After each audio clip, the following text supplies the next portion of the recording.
আমরা মানুষ বলেই আমাদের যে সব স্বপ্ন পূর্ণ হবে এমন কোনো কথা নেই, বা আমরা যেই চাওয়াগুলো নিজের মধ্যে ধারণ করি, আমাদের কিছু শখ থাকতে পারে, বিলাসিতা থাকতে পারে, সেই সব কিছু যে মানুষজন্যে পূর্ণ হয়ে যাবে বিষয়টা কিন্তু এমন নয়।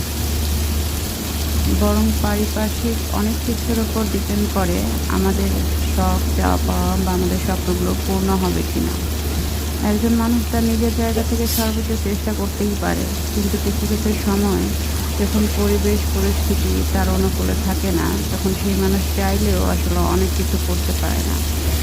তবে আমার কাছে মনে হয় সব স্বপ্ন, সব চাওয়া বা সব ইচ্ছেগুলো আসলে অন্যের উপর ছেড়ে দিতে নেই।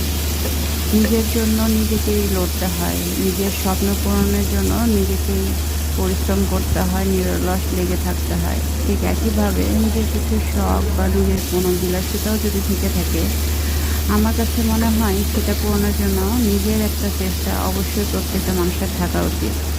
আমরা যদি ভাবি পাশে থাকা বা কাছে থাকা মানুষগুলো আমাদের সব চাওয়া পাওয়া আমরা না চাইতেই পূর্ণ করে দিবে, বিষয়টা আসলে এমন নয়। প্রত্যেকটা মানুষ তার নিজস্ব জীবন, নিজস্ব চিন্তাভাবনা নিয়ে তার মতো করে সামনে এগিয়ে যায়। সেখানে পাশে থাকা মানুষগুলোর ভেতরে কী চলছে সেটা আসলে কেউ দেখে না। তাই নিজের চাওয়া পাওয়াগুলো নিজেকেই পূরণ করা উচিত।